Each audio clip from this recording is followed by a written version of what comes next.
Okay, chapter number 18, verse number 7. Niyatasya tu sannyasah karmanuno nopapadyate mohatasya parityagastamasah parikirtitah. Niyatasya tu sannyasah karmano nopapadyate mohatasya parityagas tamasah parikirtitah. Prescribed duties should never be renounced. If one gives up his prescribed duties because of illusion, such renunciation is said to be in the mode of ignorance. दुःखम् इत्य एव यत्कर्म कायक्लेशभयात् त्यजेत् स कृत्वा राजसं त्यागं नैव त्यागफलं लभेत्. Anyone who gives up prescribed duties as troublesome or out of fear of bodily discomfort is said to have renounced in the mode of passion. Such action never leads to elevation of renunciation. So here, the central question that the entire discussion of the chapter number 18 is revolving around is from the verse number 18.1, right? So in the verse number 18.1, Arjuna is asking this question: O mighty armed one, I wish to understand the purpose of renunciation, tyaga, and of the renounced order of life, sannyasa. O killer of KC demon, master of the senses. This is the main question that was asked by Arjuna. And as a response to that, Krishna is explaining what is the meaning of sannyasa, that is renounced order of life. That is, it's an order of life. It's like grihastha, vanaprastha, sannyas, and brahmacharya, like that. And giving up the results of all the activities is actually called as the tyaga. And then now he says that we are not supposed to give up dhyana and tapas and yajna. We are not supposed to give up that. And then he goes on to say and says that we should never actually give up yajna, dana, and tapasya. And prescribed duties are never to be renounced. We should never renounce the prescribed duties. And if somebody renounces out of illusion, so that is not considered to be spiritual, or nor it is useful. Okay, it's not spiritual.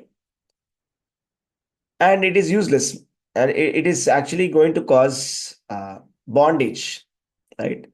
So when we talk about karma, vikarma, and akarma, so by not doing the action is also vikarma.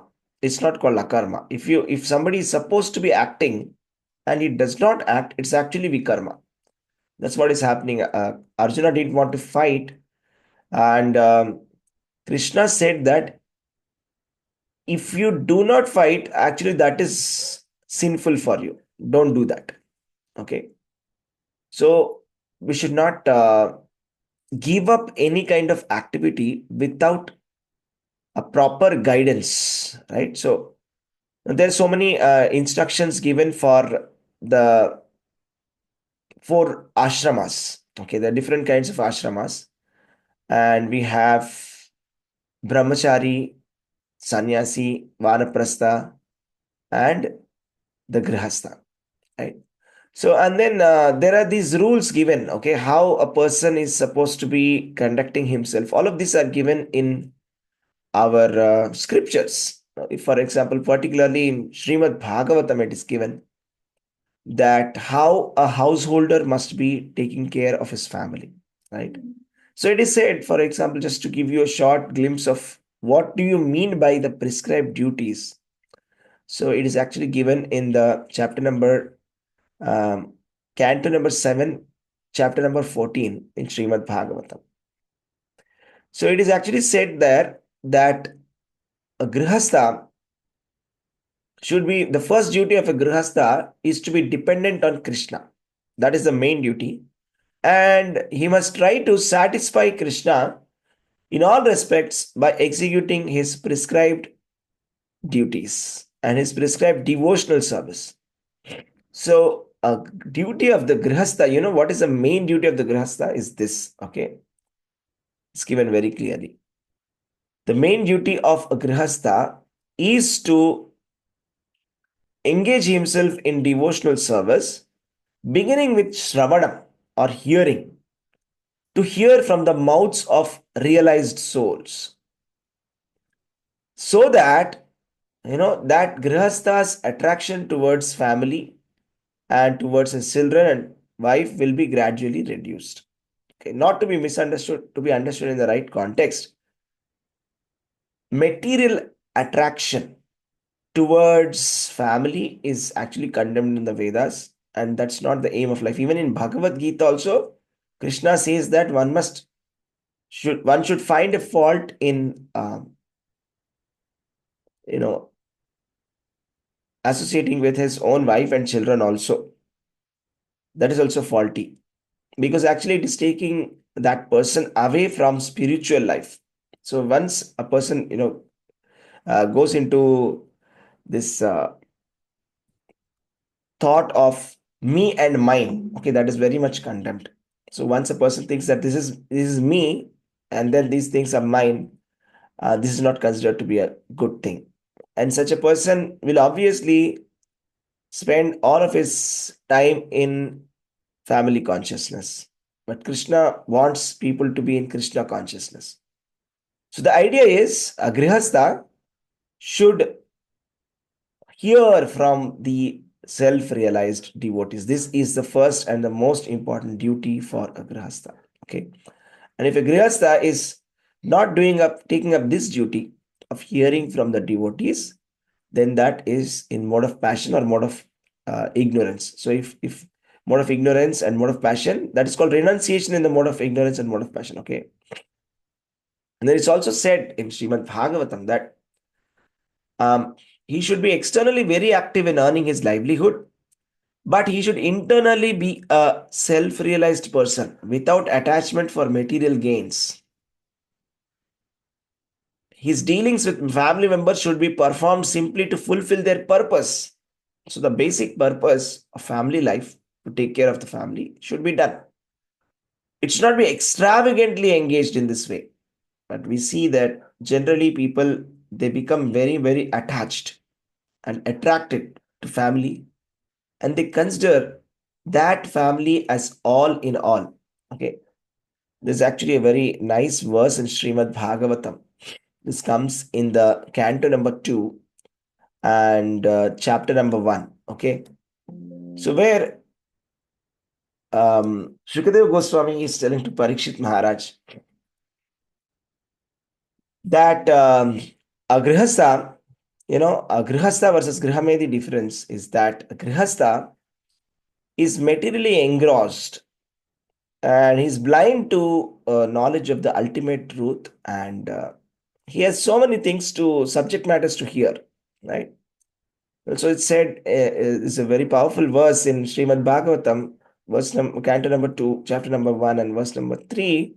It says, the lifetime of an envious householder is passed at the night either in sleeping or in sex indulgence, and in the daytime either in making money or maintaining family members.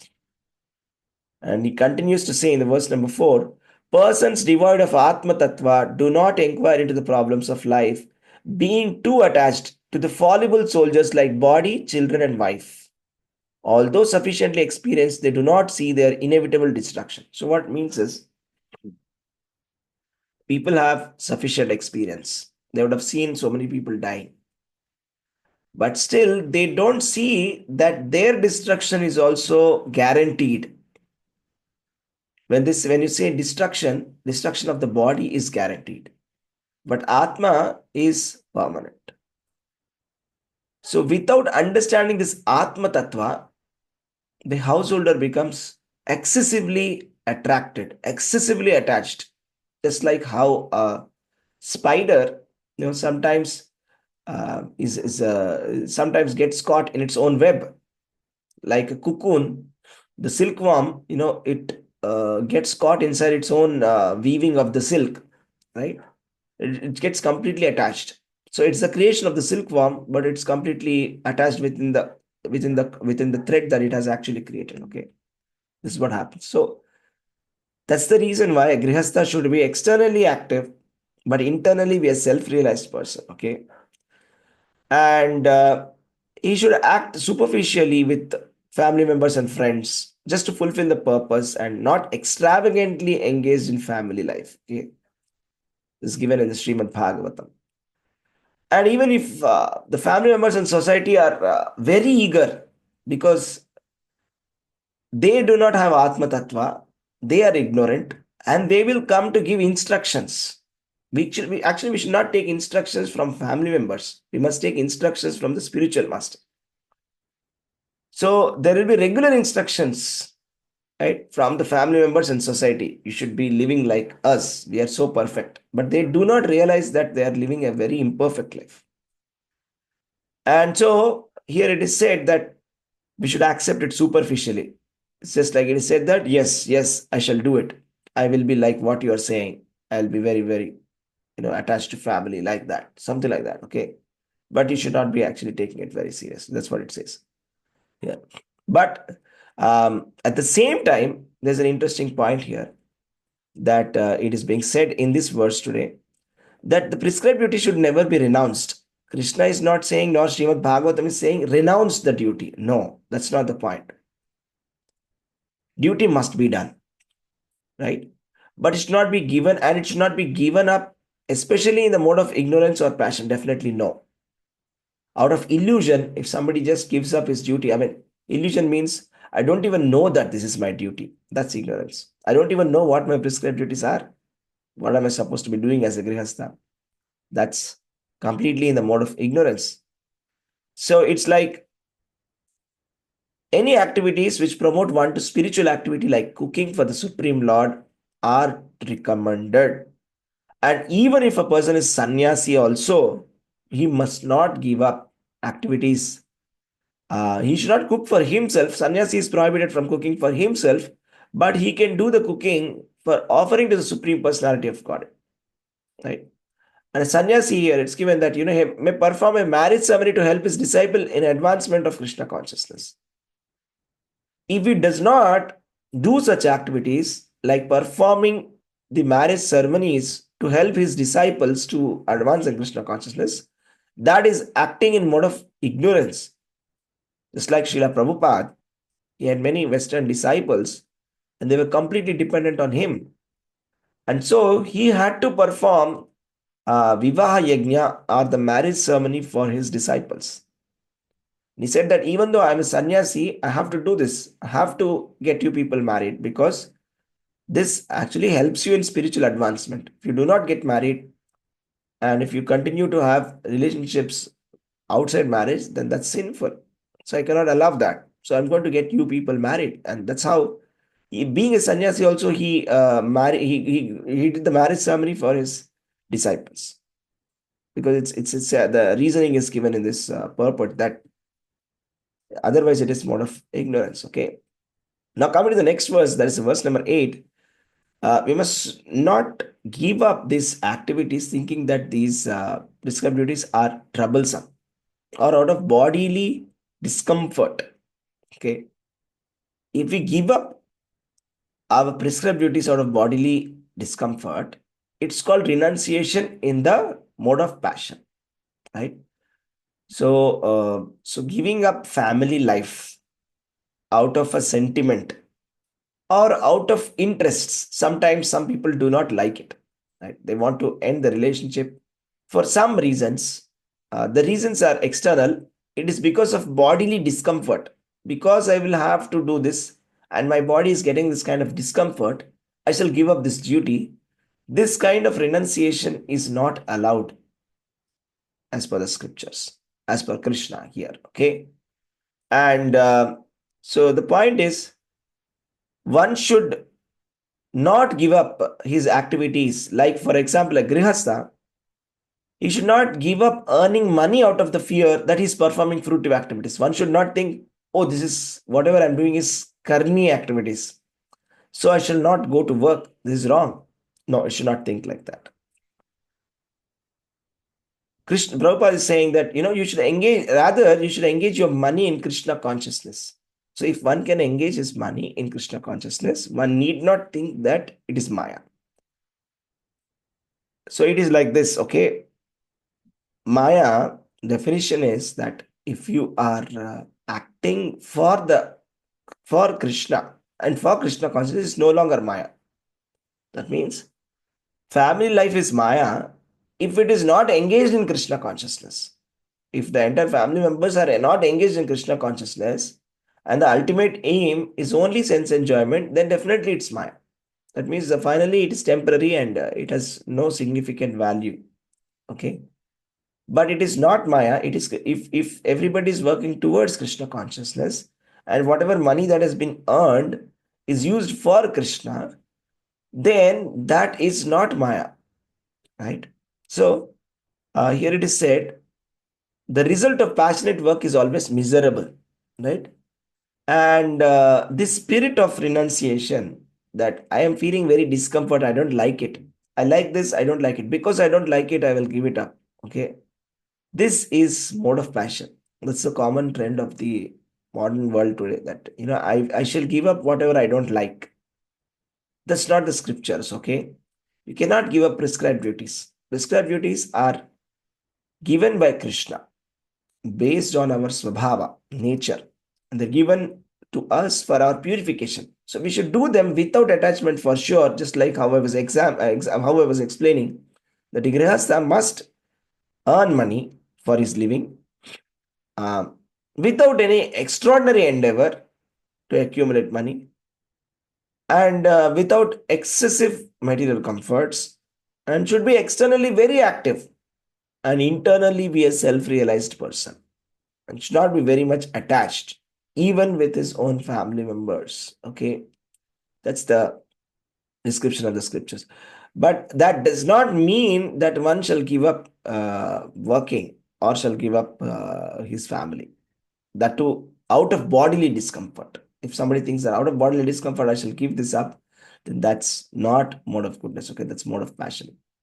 So, and what is the correct way of understanding is, the ultimate point of all our activities is Krishna consciousness, right? So we should design our life in such a way that we can hear from the self-realized people. So all the pure devotees, whoever has surrendered to Krishna, they are all self-realized. That's what is the understanding. Okay? They're transcendental. Because without transcendental nature, one cannot approach Krishna. Because Krishna is transcendental, the devotees who have surrendered to Krishna, they are also transcendental. Or gradually they become transcendental. Just like how fire, associating with the fire, an iron rod becomes red hot and gets the nature of that fire gradually. Similarly, the devotees are also transcendental. So the pure devotees, we should actually hear from pure devotees, and then every possible facility, okay, in the Grihastha life is meant for this. The main aim should be Krishna consciousness, that, arranging in such a way that we can hear the stories of Krishna from his pure devotees, to hear this message of Bhagavad Gita from the devotees. This should be the arrangement of this should be the main purpose of life. If you actually see it, how many of the people actually think so, that this is the main thing? They take this to the almost like the last thing. I think, it's like first thing is something else for them. Okay. This is like in the last item in their list, but that's what it is. People are in mode of passion and mode of ignorance. And as long as we don't come to mode of goodness and transcend to mode of transcendental goodness, mode of pure goodness, we can never go back to Godhead. Okay. Those people who are in mode of passion, they remain in this material world. Those people who are in mode of ignorance, they go to the lower planetary systems and they get the animal births. Okay, so this is the situation. Okay, so that's what Bhagavad Gita is giving us, and it continues. And then the next verse will talk about renunciation of the mode of goodness. So, what is mode of goodness and how to renounce in the mode of goodness? Okay, so thank you very much, Hare Krishna. Thank you for joining. Anybody has any questions? Any questions? Hare Krishna.